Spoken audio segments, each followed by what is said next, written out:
Assalamualaikum warahmatullahi wabarakatuh.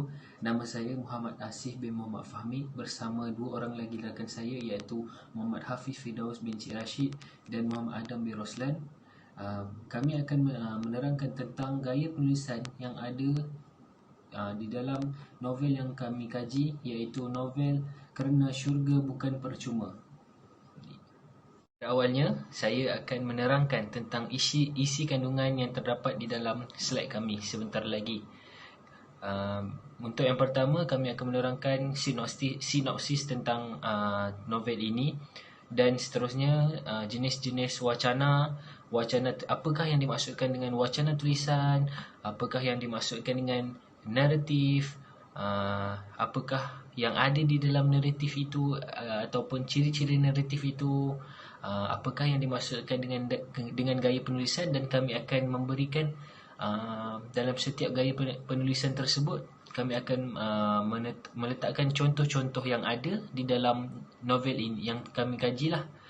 Seterusnya kami akan sediakan rujukan dan apakah buku yang novel yang telah kami guna. Kita tahu apakah itu wacana, dan kita tahu wacana terbahagi kepada dua. Kita nak tahu pula apakah yang ada di dalam wacana tersebut, wacana tulisan tersebut. Yang pertama, persuasif. Persuasif ni bermaksud kita ajar buku tersebut ajarkan kepada orang lain untuk melakukan perkara yang diharapkan oleh penulis. Maknanya penulis tersebut ingin mengajak ataupun menarik minat pembaca untuk membuat sesuatu yang diharapkan oleh penulis tersebut. Sebagai contoh, buat perkara yang ke arah kebaikan lah. Dan seterusnya, wacana deskriptif. Apakah yang dimaksudkan dengan wacana deskriptif? Menggambarkan sesuatu dengan terperinci dan jelas. Maksudnya dia ada isi, dia ada huraian, dia ada ayat penegas. Seterusnya, argumentatif. Mempengaruhi pembaca supaya dapat menerima idea penulis. Seterusnya, naratif. Naratif ni mengisahkan sesuatu cerita mengikut susunan kejadian. Contohnya, dia ada susunan lah, masa dari bila macam tu. Okey. Ya, saya akan menerangkan tentang apakah itu wacana dan apakah jenis-jenisnya. Okey, baiklah. Wacana ini terbahagi kepada dua, iaitu wacana lisan dan wacana tulisan. Apakah yang dimaksudkan dengan wacana lisan? Wacana lisan ni, dia boleh dihasilkan secara lisan sahaja dan merupakan komunikasi yang langsung. Maknanya, dia hanya bila kita bercakap sahaja, wacana lisan ni akan wujud. Seterusnya, melibatkan ekspresi wajah, nada, intonasi dan pergerakan badan. Seterusnya, perbualan, sebagai contoh seperti perbualan harian, ceramah dan radio lah. Seterusnya, apakah yang dimaksudkan dengan wacana tulisan? Wacana tulisan ni bermaksud dihasilkan dalam bentuk tulisan. Maknanya, wacana tulisan bermaksud dia akan wujud bila kita menulis ataupun berbentuk tulisan. Seterusnya, komunikasi yang tidak berlaku secara langsung. Seterusnya, berbentuk rencana, akhbar maupun buku. Setelah kita tahu isi kandungan apakah yang kami ingin membentangkan, saya akan menceritakan tentang sinopsis buku Kerana Syurga Bukan Percuma. Okey, baiklah. Yang pertama, Kai, iaitu watak utama, pada awalnya seorang budak yang nakal di sekolah, sehingga semua guru ataupun rakan-rakan dia memandang rendah terhadapnya. Maknanya guru-guru pun mengabaikan dia. Guru-guru bila dia tak nak belajar, guru-guru tak kisah pun pasal Kai ni. Kai ni watak utama. Seterusnya, pada satu hari dia pernah ditangkap oleh pengawas sekolah kerana dia didapati merokok di dalam surau. Pengawas ni dapat tahu yang dia merokok dalam surau, dan pengawas ni bagi tahu pula dekat ibu bapa Kai. Dan seterusnya, ibunya terkilan terhadap perbuatan Kai yang didapati merokok, di samping tertekan dengan suami ibu dia yang seorang penagih dadah. Maknanya ayah Kai ni seorang penagih dadah. ibu dia tertekan lah dalam kerana hidup. Anak buat masalah, hisap rokok dekat sekolah. Lepas tu suami pula penagih dadah. Okey, seterusnya, walaupun telah lewat pada satu hari tu, Kai terkesan terhadap nasihat yang diberikan oleh ibunya kerana menasihati beliau bahawa SPM tak lama lagi. Apa maksud dia? Pada satu hari tu, ibu dia menasihati dia kerana SPM dah tak lama. Bila nak belajarnya, kawan-kawan semua dah pergi tuition. Kai ni pun terkesan. Pada satu hari tu ada tuition tapi dia tak pergi. Ibu dia kejut lah. Kai, contoh dia, Kai, dalam kawan-kawan yang lain semua pergi tuition sebab nak SPM. Kamu bila lagi? Bila kamu nak berjaya? Mak dia pertikaikan macam tu. Lepas tu dia bangun, dia terkesan, hati dia terkesan walaupun masa tu dah lewat 2 jam.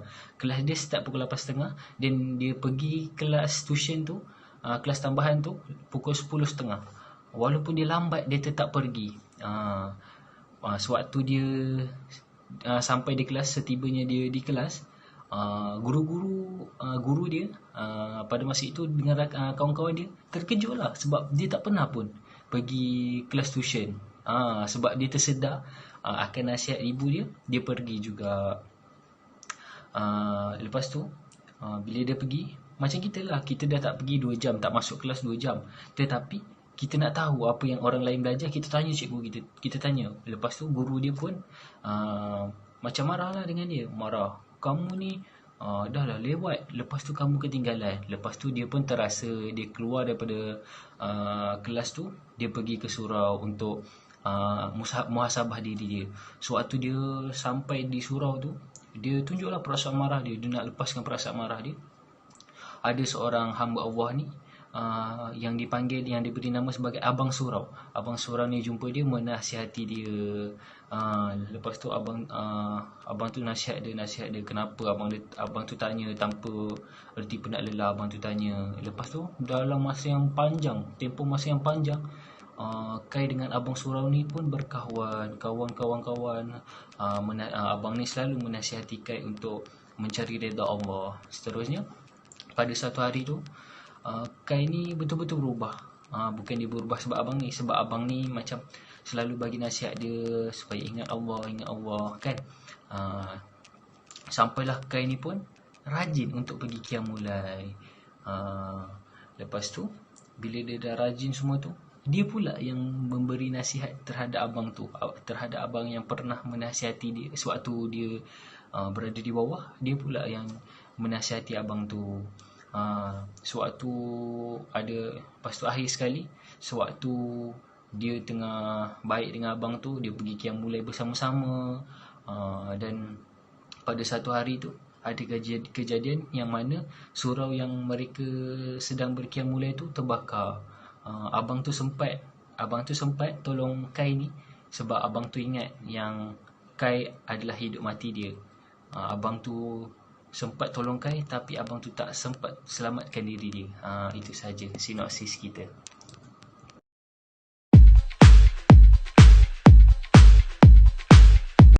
Okey, untuk yang terakhir, rujukan yang kami guna ialah buku karya Najmi Fatih pada tahun 2016 yang bertajuk Kerana Syurga Bukan Percuma, Selangor Darul Ihsan, diterbitkan oleh Sentak Press, Sendirian Berhad. Okey, seterusnya saya akan memberikan contoh tentang perkembangan idea stereologi. Contohnya ialah, sudah jelas itu adalah perintah yang tidak boleh diingkari. Seorang guru mestilah sanggup bertugas ke mana saja pada bila-bila masa, pada muka surat 6. Okey, seterusnya ialah perkembangan idea stereologi, iaitu terdapat 2 bahagian, iaitu satu, koheren, dan yang kedua ialah kohesif. Yang koheren ialah koheren dihuraikan dengan jelas dan disertakan dengan bukti. Yang kedua ialah kohesif, iaitu mempunyai kesinambungan antara idea secara mantap. Jadi saya akan menjelaskan tentang contoh penulisan ayat yang jelas. Pada buku tersebut, pada muka surat 155, Abang Surau yang bertanggungjawab mengawal keselamatan para pelajar pada malam itu. Ini menunjukkan bahawa ayat yang digunakan oleh penulis itu jelas dan tepat dan tidak melirik dan tidak berbunga. Okey, seterusnya kita akan membincangkan tentang penulisan ayat yang jelas, iaitu ada 4 perkara. Yang pertama ialah kekal pada isi utama, yang kedua ialah mempunyai sasaran, yang ketiga ialah elakkan bahasa selanga, dan keempat ialah penggunaan istilah positif. Okey, untuk yang pertama, saya akan menguraikan buku ini menceritakan isi-isinya ialah kekal pada isi utama. Jadi mereka ada mempunyai objektif yang jelas untuk memberi kepada pembaca. Yang kedua ialah mempunyai sasaran. Maksudnya penulis ini mempunyai sasaran untuk menjelaskan suatu isu yang ingin disampaikan kepada pembaca. Yang seterusnya ialah elakkan bahasa selanga, iaitu bahasa-bahasa seperti bahasa yang digunakan oleh remaja pada zaman sekarang, iaitu tidak sopan dan kurang beradab. Yang terakhir ialah penggunaan istilah positif yang membawa maksud penulis ini menggunakan nilai-nilai positif untuk memberi gambaran yang baik kepada pembaca.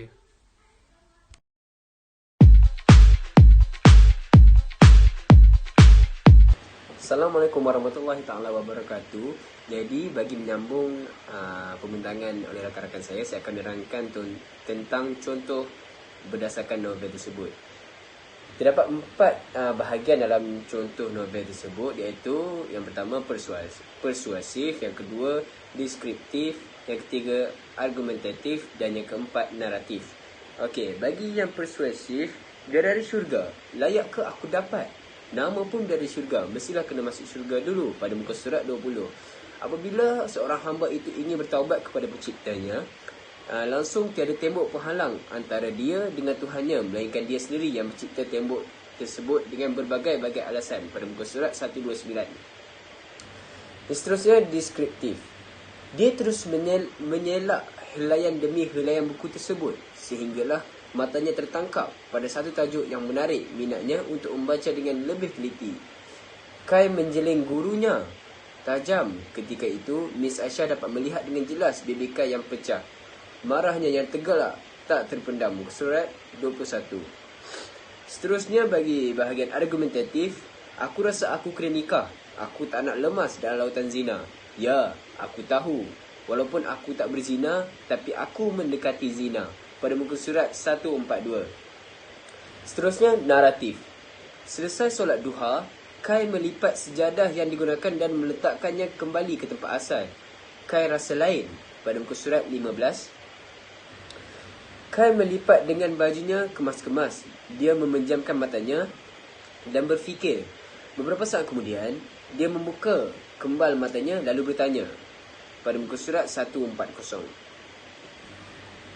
Okey, bagi ciri naratif, ia ada 2 sifat, iaitu sifat fakta dan sifat fiksyen. Bagi sifat fakta, ia tergolong dalam biografi dan autobiografi. Malahan bagi sifat fiksyen, dia tergolong dalam 2, iaitu cerpen dan novel. Okey, apakah gaya penulisan dalam novel ini? Terdapat 4 gaya penulisan, iaitu yang pertama penggunaan bahasa formal. Bahasa formal ialah bahasa yang digunakan dalam bahasa Melayu ataupun bahasa buku. Seterusnya penulisan ayat yang jelas. Ayat yang digunakan di dalam novel ini kelihatan sungguh jelas dan boleh difahami. Seterusnya perkembangan idea secara logik. Idea-idea yang digunakan di dalam novel ini kelihatan logik dan kita sendiri pernah menggunakan idea-idea ini dalam kehidupan kita. Seterusnya, tulisan secara objektif. Okey, bagi penggunaan bahasa formal ini ia bersifat baku. Seperti saya katakan tadi, ia bersifat baku. Bahasa Melayu yang sempurna dari segi penggunaan aspek-aspek bahasa seperti ejaan yang betul. Okey, penggunaan bahasa formal. Yang pertama di dalam novel ini, Kai terkejut dengan jawapan yang diberikan oleh Abang Surau. Muka surat 126. Seterusnya, dengan senyuman yang manis terukir di bibir Haura, dia kembali berbaring bersama-sama Nafisah. Pada muka surat 216. Seterusnya, hari ini hari Sabtu, pelajar-pelajar tingkatan 5 sekolah Kai hampir kesemuanya menghadiri tuition yang diadakan di sekolah mereka pada muka surat 7. Okey, apakah penulisan secara objektif ini? Baik, penyampaian maklumat dan fakta yang tepat dan benar. Selain itu, penulisan secara objektif ia menggunakan perkataan yang tidak mempunyai nilai-nilai emotif dan ambiguity. Sebagai contoh penulisan secara objektif, yang pertama, maukah solat yang sempurna? Wuduk dahulu perlu sempurna. Pada muka surat 148. Yang kedua, bidadari syurga itu dibuat daripada kasturi, ambar, kapur putih dan juga za'faran. Pada muka surat 18. Yang ketiga, Kai, kalau kau berubah sebab manusia, sudahlah yang manusia akan mati. Kalau kau berubah sebab harta, sudahlah yang harta tersebut akan habis. Maka berubahlah sebab Allah, sahabatku, kerana Allah itu akan ada selama-lamanya, takkan binasa. Pada muka surat 167.